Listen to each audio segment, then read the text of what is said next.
electroquímica es la rama de la química que estudia la relación entre la electricidad y las reacciones químicas.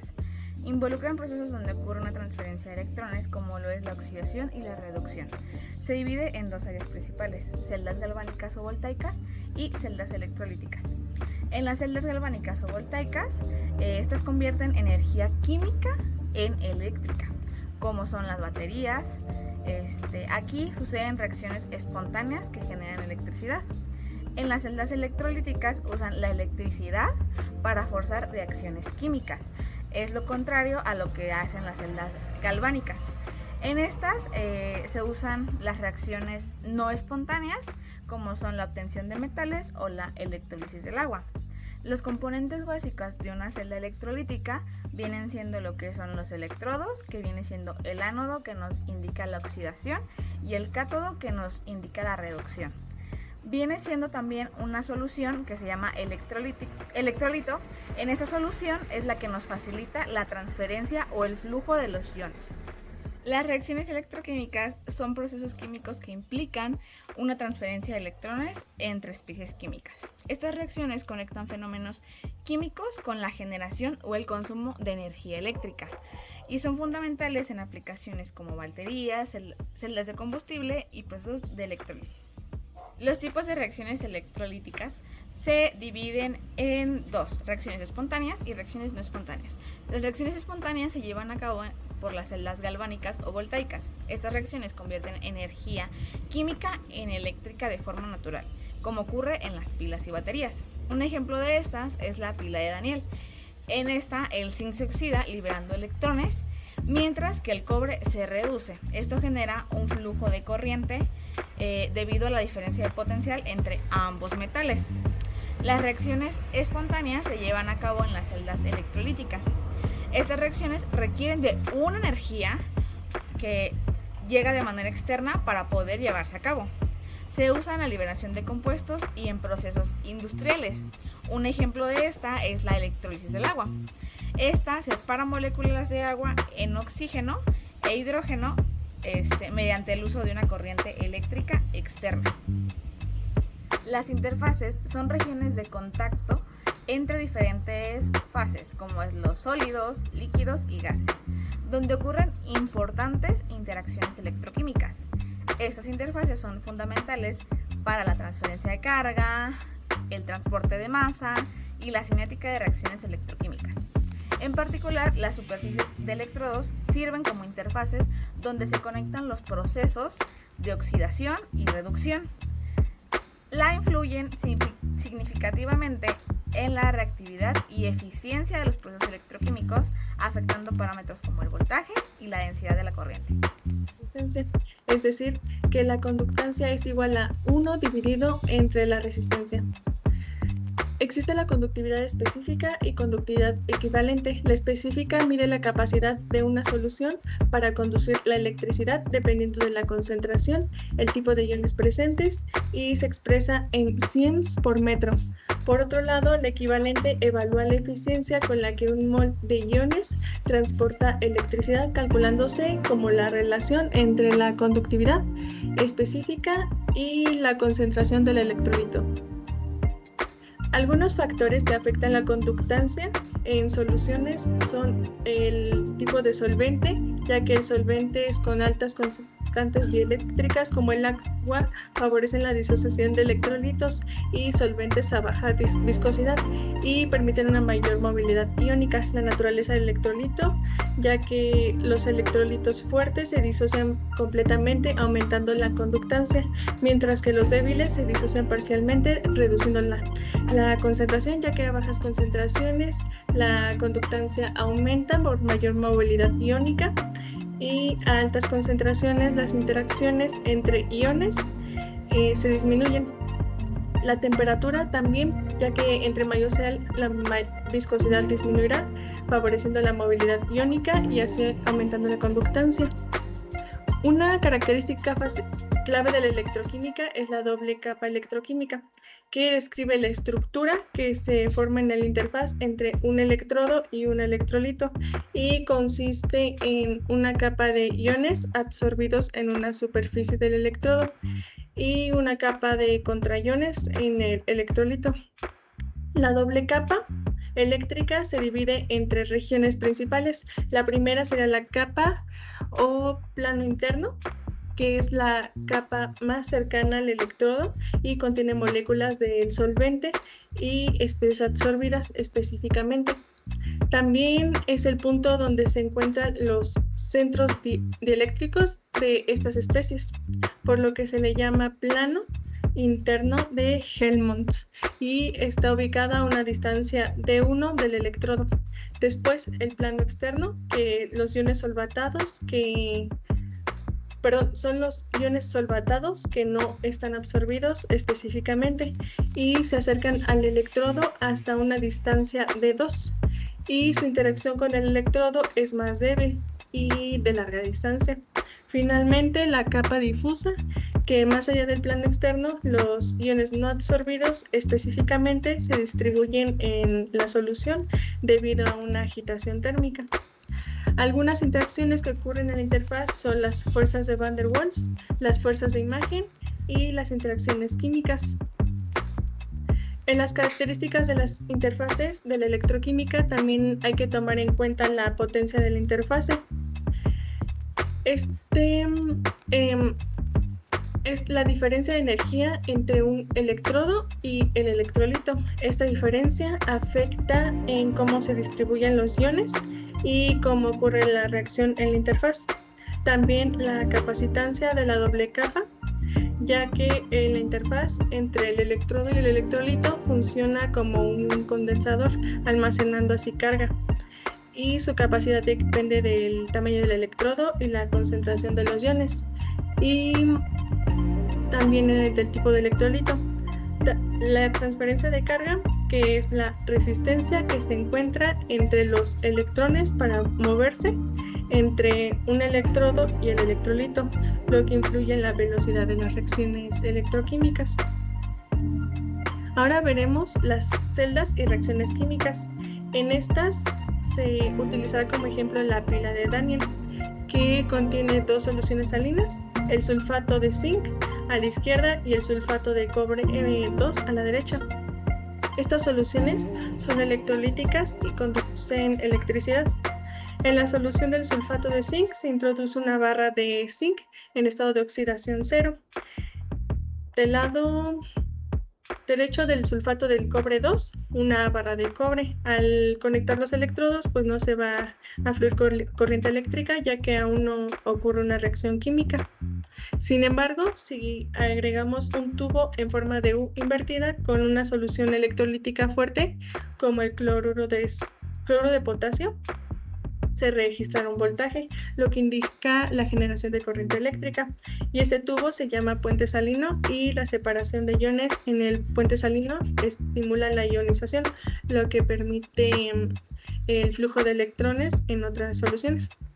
Después, la electronegatividad, que será la fuerza con la que un elemento atrae electrones. Entonces, en el caso del zinc y el cobre atraerá los electrones a mayor fuerza, por lo que la corriente eléctrica se dirige hacia el electrodo de cobre, dejándolo así con una carga negativa. El electrodo de cobre se llamará cátodo porque atrae a los iones de carga positiva, y cuando el catión cobre 2 acepta los electrones del cobre metálico, ocurrirá una reducción transformando el cobre 2 en cobre metálico. Entonces el electrodo del zinc, al perder electrones, se cargará positivamente y se llamará ánodo, donde ocurrirá una oxidación, transformando el zinc metálico con estado de oxidación más 2, que queda en la solución.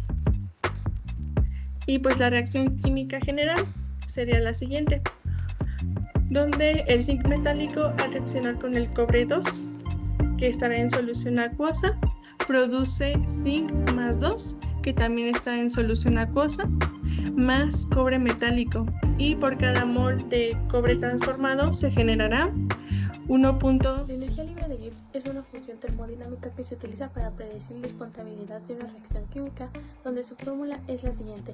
La energía libre de Gibbs va a ser igual a la entalpía menos la temperatura, ojo ahí que debe estar en Kelvin, multiplicada por la entropía.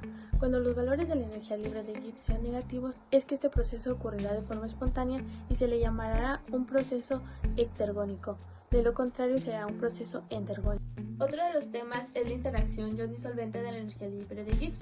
Esta se refiere a la influencia de los iones disueltos en un solvente sobre la energía libre de Gibbs de un sistema. Esta interacción se puede entender a través de la teoría de David Hooke, que describe cómo los iones en solución afectan las propiedades termodinámicas. Cuando los iones se disuelven en un solvente, interactúan con las moléculas del solvente a través de las fuerzas electrostáticas. Esta interacción puede afectar la energía libre de Gibbs, implicada en la solubilidad, la actividad iónica y otros aspectos termodinámicos de la solución. Cuando hablamos de la teoría de la doble capa, es un estudio que ha motivado a científicos a lo largo del tiempo. Desde el siglo XIX se han realizado aportes de este estudio, por ejemplo, en 1879 Helmholtz, en 1910 Golding, en 1913 Chapman, Stein en 1924 y por último Brennan en 1947. Estos estudios han tenido como propósito realizar un modelo de capa que permite interpretar cómo varía el potencial eléctrico desde la superficie metálica hasta el seno de la solución. El concepto de la doble capa se puede entender como una capa de cargas opuestas que se encuentran en una región cercana a una superficie cargada y se divide en dos capas. La primera sería la capa externa o capa difusa, en la que esta es la región donde los iones móviles en la solución se agrupan pero no de manera fija debido a las fuerzas de repulsión electrostática. Y la otra sería la capa interna o capa stream, que es la capa más cercana a la superficie del electrodo, donde los iones son absorbidos y estos son más fijos debido a la atracción electrostática. Para que podamos hablar del potencial electroquímico, primero tenemos que definirlo. Este describe la capacidad que tiene una especie química de realizar ambos trabajos al mismo tiempo. Este caso es el trabajo químico y el trabajo eléctrico. En pocas palabras, combina la energía eléctrica y la química. Lo podemos ejemplificar en una celda electroquímica, que este potencial determina la dirección y la magnitud que tendrá el flujo de electrones. Para determinarlo, aquí agrego la ecuación de Nernst, que toma en cuenta la concentración que contienen los productos y los reactivos, así como la temperatura. Esto es esencial en procesos como es la corrosión de los metales, y también en el funcionamiento de las baterías se ve incluido. Ahora hablemos de las leyes de Faraday. Estas dos leyes nos explican cómo se relaciona la cantidad de electricidad con la cantidad de sustancia transformada en un electrodo. La primera ley dice que la masa de una sustancia depositada será proporcional a la carga eléctrica que pasa por el sistema. La segunda ley nos indica que para una misma cantidad de carga, las masas depositadas dependerán de aquellos equivalentes químicos de las sustancias. Por ejemplo, estas leyes son fundamentales para calcular cuánta plata será depositada en los procesos de galvanoplastia, ya que este es un proceso electroquímico que consiste en cubrir un metal con otro metal a través de una solución de sales metálicas. Esto con el objetivo de modificar las propiedades de la superficie del metal, como su resistencia a la corrosión, el desgaste o la abrasión que tiene este metal para que sea más duradero. El potencial de electrodos es la diferencia del potencial que existe entre un electrodo y la solución en la que se encuentra. Esto depende mucho de las condiciones del sistema y la naturaleza de los reactivos. Los factores claves más importantes pueden ser la concentración y el pH en el que se encuentran. Por eso se utiliza la ecuación de Nernst para predecir los valores en condiciones reales. Se utilizan las celdas electroquímicas que convierten la energía química en eléctrica. En este caso utilizamos una celda galvánica, donde tenemos un ánodo donde ocurre la oxidación y un cátodo donde sucede la reducción. Esto mediante la corriente que fluye debido a la diferencia de potencial. Y de esta forma es como podemos verlo ejemplificado en nuestras baterías y su funcionamiento diario. Los electrones son materiales conductores que permiten el flujo de electrones durante procesos electroquímicos. Estos se utilizan para medir potenciales eléctricos, realizar reacciones químicas o estudiar procesos como la corrosión. Ahora hablemos de los tipos de electrodos. Como primer lugar se encuentran los electrodos de referencia. Estos básicamente su función es medir el potencial de otros tipos de electrodos, además de mantener un potencial constante bajo condiciones específicas. Entre los ejemplos de este tipo de electrodos se encuentran los electrodos plata a cloruro de plata, además de los electrodos de calomelano saturados SCE. Por otro lado tenemos los electrodos de trabajo. Su función es básicamente llevar a cabo la reacción, reacciones del tipo oxidación, reducción, entre otras, además de estudiar reacciones específicas. Entre los ejemplos tenemos los electrodos metálicos como el oro y electrodos de carbono como el vidrocarbono. Y por último tenemos los electrodos auxiliares. Estos básicamente se conocen como contraelectrodos y su función es básicamente cerrar el circuito eléctrico. Estos no participan directamente en la reacción llevada a cabo y algunos ejemplos de estos son el grafito o el platino. Ahora bien, ¿de qué depende la actividad de los electrodos? Bueno, pues esta depende de tres factores entre los que se encuentran el tipo de material, ya que materiales nobles como el platino tienen una alta estabilidad. En segundo lugar tenemos el área superficial, ya que a mayor área superficial aumenta la reactividad. Y por último tenemos las condiciones de la solución, ya que las concentraciones de iones, pH y temperatura pueden afectar la actividad. Ahora bien, hablemos de corrosión. La corrosión es un proceso electroquímico en el cual un material generalmente de metal se degrada por entrar en interacción con elementos de su entorno. Hay tres tipos de corrosión. Como primer lugar tenemos la corrosión galvánica. Esta se lleva a cabo entre dos metales con diferente potencial electroquímico. También tenemos la corrosión por picaduras y esta se genera de manera localizada, causando agujeros en la superficie del objeto. Y tenemos la corrosión uniforme, que esta se lleva a cabo de manera homogénea a través de toda la superficie del material. Como ya fue mencionado en esta investigación, la electroquímica estudia las interacciones de estos procesos químicos en la cual hay transferencia de electrones. Esto es esencial para tecnologías como lo son las baterías, tanto en los recubrimientos como la protección contra la corrosión. De este último campo es el que vamos a estar hablando, principalmente de lo que sería la protección catódica y la protección anódica. Hablando principalmente de lo que sería la protección catódica, esta consiste principalmente en lo que sería convertir una superficie metálica en un cátodo dentro del circuito electroquímico. En este circuito está lo que se quiere proteger o prevenir su oxidación, con lo que serían dos estrategias principales. Primero sería lo que sería el ánodo de sacrificio, el cual se consiste en conectar lo que serían más metales que son más reactivos que el metal a proteger para que se correa antes de este mismo metal. También tenemos lo que sería la corriente impresa.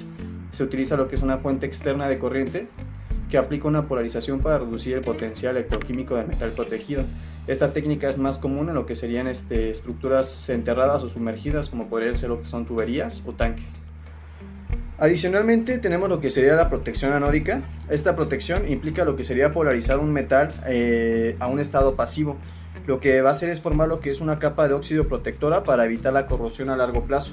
Esto es especialmente útil en lo que serían materiales como en tanques de almacenamiento que contienen ácidos, o sea que son altamente corrosivos. Requieren un control más complejo y mayores costos iniciales, así como un eficiente mantenimiento a largo plazo. Finalmente, las principales diferencias radican en lo que sería su principio, ya que para lo que sería la protección catódica estamos hablando de que se emplea lo que es un material más corrosivo para proteger el metal que estamos buscando, en este caso vaya la redundancia, proteger, que principalmente se utilizan en tuberías, mientras que la protección anódica lo que nos permite es llevar este metal a un estado de pasividad para que se formen lo que son metales, una capa protectora de corrosión a largo plazo. Esto se utiliza más en lo que son materiales altamente corrosivos y este es un poco más costoso, ya que requiere mantenimiento a largo plazo.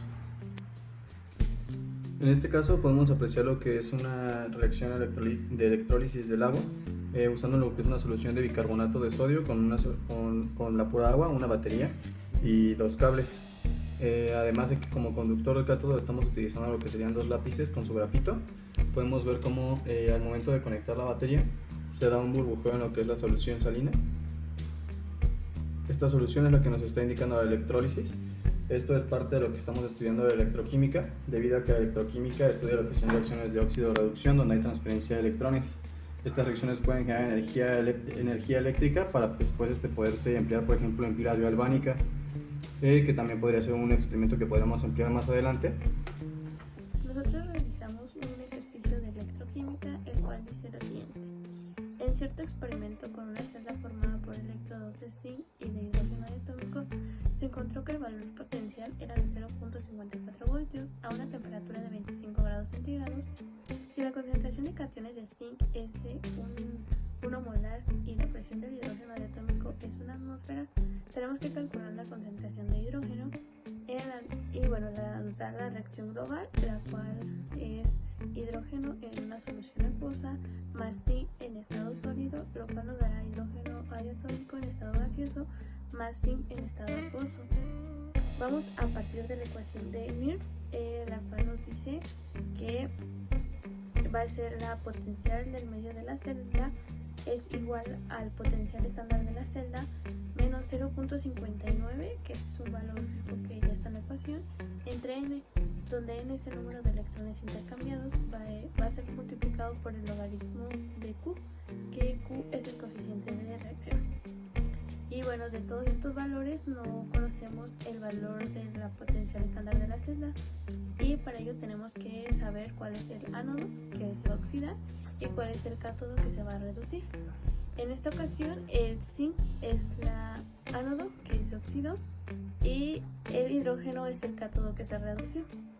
Y bueno, con los valores que nos da es el cátodo 0 voltios menos el ánodo, que sería menos 0.76, dándonos un valor de potencial estándar de la celda de 0.76. Con este valor vamos a sustituirlo en la ecuación.